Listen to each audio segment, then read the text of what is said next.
But the expansion webinar is what you're supposed to use, not yourself. On the expansion webinar, yes, it may be Shaq pre-recorded. Yes, we tell people it's live, but it's pre-recorded. Yes, people are like, oh, I didn't know it was a webinar, but it's still Shaq versus you. You are 1 year in, 1 month in, 1 week in. How can you explain better what somebody whose experience is from age 23 to 40? What is that, 17 years? 17 years of experience versus your years of experience? Who's going to do it better? And when you got recruited, didn't you deserve to hear from the best person available to you? Yes. So why don't you let them hear from Shaq and not you? Let Shaq do the work. Put them on the webinar. And if they're not available for the webinar, if they can't, strong word, can't. I believe nobody really can't do anything. They just choose to do something. If they can't make it to the webinar, then something is a really big issue. But people, they got to do laundry, they have a fight with their spouse, and in their mind, they can't attend a webinar. That's not what I'm talking about, right? But if they really cannot be at the webinar, they're in the hospital, whatever, and they got to, watch a separate video on their own time, send them the $75,000 investment that Shaq put in with Dean for the animation video they made. Listen, remember, if you guys were there for Tuesday night, when Josh went through how he went through the animation video, how he promotes it, I took notes on that. I've been here longer than Josh. I'm starting over too in my mind. Just like Shay starts over. The most humblest people are going to grow the most. The animation video is what you want to use. Shaq does not waste money, and he does not put $75,000 in to anything that's not going to be worth it. And Suge just recently helped Rochelle on her team recruit somebody straight from the video. I mean, that's amazing to me. So use the resources available to you guys. That's how you recruit. As simple as that is. Just get somebody on your team to 10 weekly attendance and then start to see them do 10 recruits in the month. And if you're not there, get yourself there first so you can teach somebody else to be there. All it is not you getting 10, but it's you getting two people to get 3, to get 2, to get 1. Just work through people, not work with people. Now, when you recruit somebody, how do you get them licensed? I'm really excited to talk about this because our team has been doing, such a great job compared to what we've done in the past, licensing our guys. And again, it starts with mentality. So why do we license people? Outside of what Josh told to us about overrides, every 2 licenses you guys can get on your team, base shop, adds another $1,000 to base shop premium. Every 2 licenses adds $1,000 of base shop premium to your team, guys. Every 2 licenses. That means that, let's say you have 60 licenses in your team, that's an automatic $30,000 base shop. I said automatic because sometimes people, they hit a number, and yeah, Josh said, yeah, we hit past 50, and we surpassed 50, and not many people. The last time somebody did that was Shaq and Samir. They did 50 years ago? We did that, but we only did that one time. I call that luck. You do something great one time, it's called luck.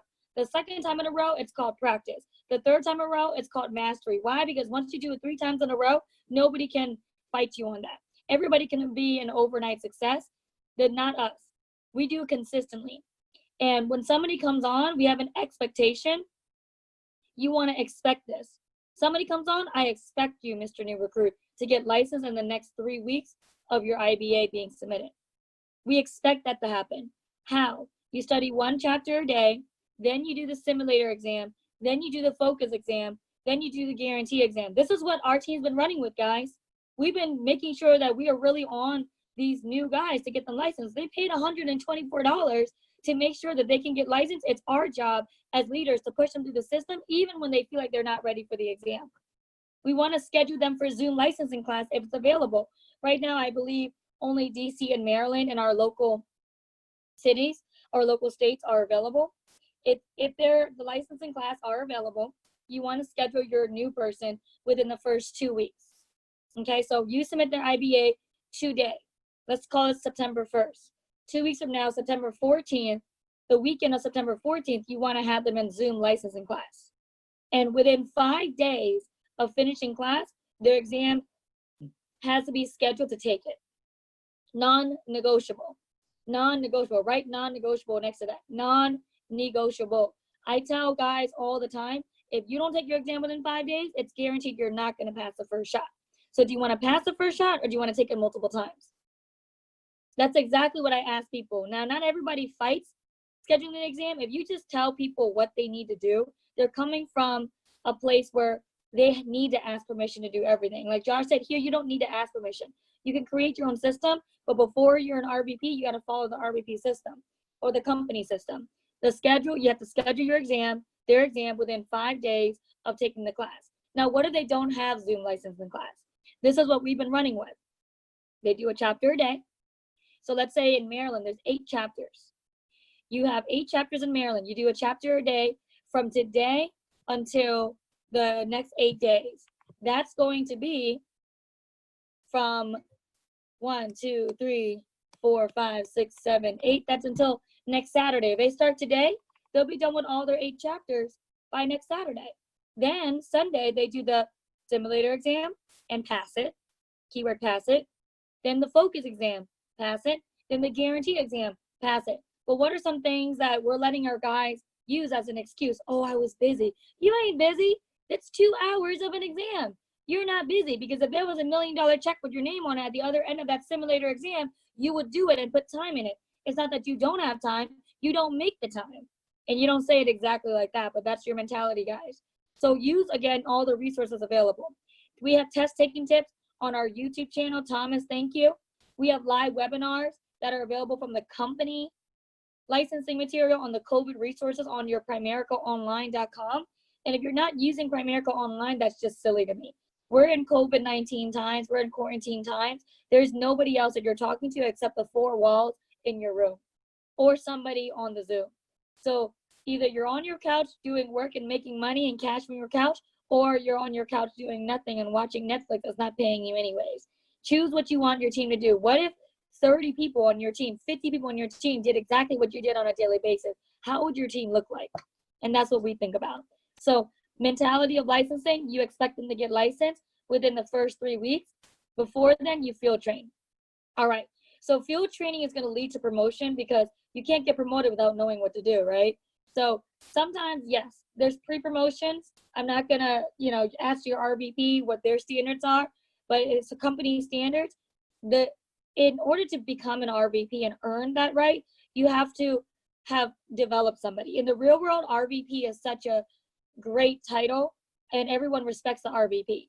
So in order to become an RVP, you're not going to become an RVP being the same person you are mentally right now. And I'm talking to myself too.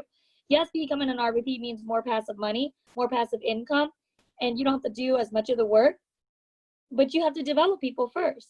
So those 6 district leaders direct to you have to be produced first, have to be trained first, before you're an RVP. So if that is what's required to become an RVP, then isn't district leader the building block of your business at the end of the day? Yes, it starts with attendance. Yes, it starts with recruiting. Yes, it starts with licensing. But at the end of the day, district leader is the building block to get you to RVP. So how do we get to district leader? You may understand this, but your guys don't. And if we're not aligning with our leader who's communicating things to us, we're not communicating to our guys, we're not aligning with our leaders. So the average district leader promotion that the company puts out is get 3 base job, not even direct, base job recruits in a month by $2,500 in a month by 1 licensed direct. So if Josh wasn't a district leader and he wanted to go district, the company says, if you do 3 by $2,500 and 1 licensed direct next to you, that means you have earned, in their standards, the district leader promotion. However, we are the higher standard. We are the standard hierarchy. My ladies know, if you're looking at me, you're on the higher standard thread too. I'm talking to everyone else here. But 3 by 2,500, look at that. I mean, look at what our team's been doing, our hierarchy's been doing. Josh just got a new district leader on his team doing what, Josh? What did she do? 7 by 3,000, 1 license. 7 by 3,000 by 1 license. That's more than 3 by 2,500 by 1 license.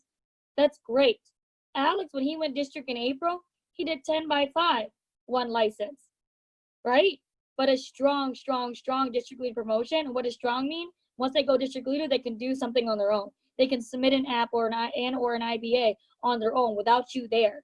You don't want district leaders being district followers. It's a district leader for a reason, right? So 10 by 5,000 by 2 licenses is the standard we want to hold. That's somebody who's a strong district leader. Alex did 10 by 5 by 1. You know, we got to get better at licensing. That's cool. Doesn't mean we're weak. That just means we're not the strongest we want to be. That's all.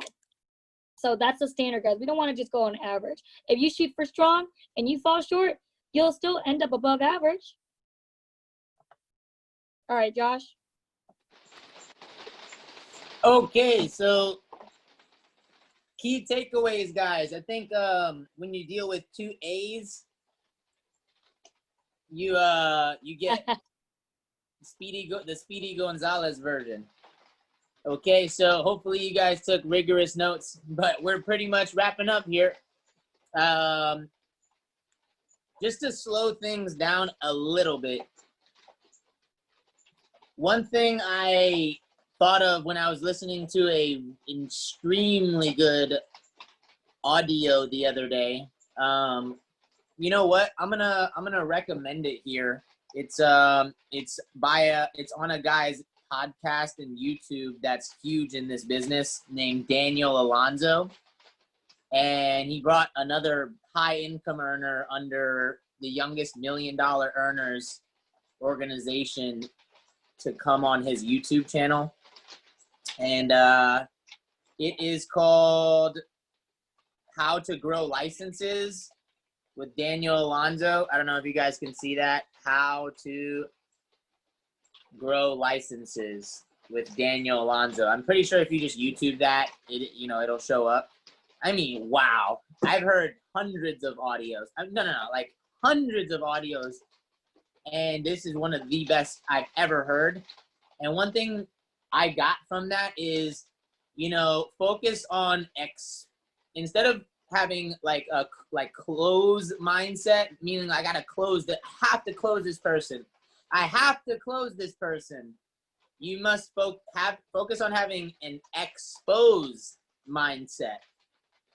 Expose over close, meaning I'm focused more, like Jen said, on changing the person in front of me, not finding a magical presentation. Ooh, maybe if I use Josh's presentation, or maybe if I use $1 million earner's presentation, maybe that's why he became $1 million earner, or she became $1 million earner, because of her presentation. No, it's the fact that they constantly had a new face in front of their face with using the same presentation. If you are constantly exposing this opportunity, why? Because you're a walking, talking billboard advertisement of your Primerica business, then in actuality, as a byproduct, you'll close a lot more people into joining you in business. I don't know if anybody knows how to use this Zoom software, but I'd like to do an exercise. Do you guys know it? I don't know if you guys, I don't know if I can see it, first of all, because this is not my Zoom, but there's if you go to more, there's a option that says raise hand. I'd like for you guys to raise your hand if you believe that you were an easy recruit. Meaning nobody had to, twist your arm, corner you, convince you. No, you pretty much saw everything Primerica had to offer, and you said, sign me up. I'm in. I know I'm raising my hand right now. I was 18 years old. I met Samir. Okay, I see Peter and Tia raised her hand. Raised their hand. No. Like Preston, I see Jen raising her hand. Lelix raised her hand. Thomas raised your hand. I see your videos, but for everyone else, I cannot see whether or not you feel that way. Like if somebody had to convince you, can you press that raise your hand button if you feel like you were an easy recruit, like nobody had to try to convince you or anything? I see other people raising their hand, which is great. And what that tells me, guys, is recruiting is easy. You know, this exercise was done by a $500,000 earner at Punta Cana and a lot of other Primerica trips, and 80 to 90% of the stadium or the place they were in raised their hand. So, and that's every single meeting that occurs, that's what's going on. And it's just telling you that if you focus more on getting more, like exposing the opportunity to more people, as opposed to having like a desperation mentality, hoping that this person is the next person, you'll find that you'll be much better off with recruiting. You'll instantly multiply your recruiting 5-10 times. Don't try to get more out of more with the people that you already have. Okay, you're not trying to get more out of less. Meaning, if I have 20 people showing up for me right now, I can't expect for my production to go from 15 to 20,000 of premium a month to 40,000 a month with the same 20 people. The same people you have on your team right now are not going to be the people that take you to RVP. Promise you. So you got to focus on getting more out of more people, out of new people. This is huge, guys, because, you know, I'm used to saying Shondell. Jen said she wants to focus on getting Shaq to 500,000. Okay, with the type of numbers necessary to do that, this hierarchy must focus on licensing more people so that we can find more district leaders, keyword leaders, that can lead small pods of and teams of people. Because we're not going to get Shaq to 500,000 with the current team that we've got. That's not what's going to happen. We need to find more leaders. And what is that going to take? It's going to take you becoming a leader and understanding I have to go find more, not try to squeeze more out of less. And finally, it says, don't play God. What do I mean by that? God, you know, when we get a recruit and we license somebody, we're trying to say, okay, this Mr. New Recruit, you got to produce. We're calling them, you know, how many appointments have you done? How did the appointments go? You know, to try and like constantly kind of like whipping a horse, you know, like trying to get as much as you possibly can out of that 1 or 2 or 3 recruits. You know, God doesn't even do that.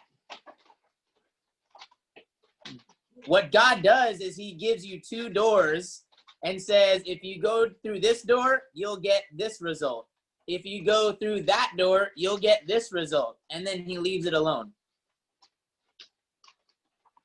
That's exactly what you guys need to do with your recruits, guys. You can't try to squeeze them and close them and constantly be on them, because you should be focused on getting so many guys you forget about your one guy.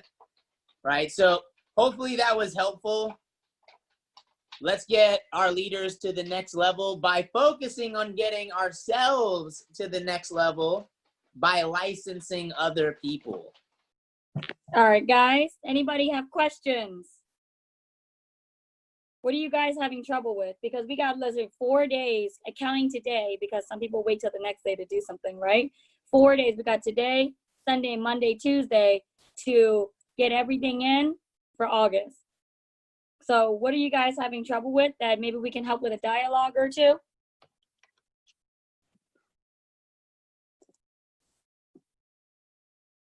It's not what you say, it's how you say it, right?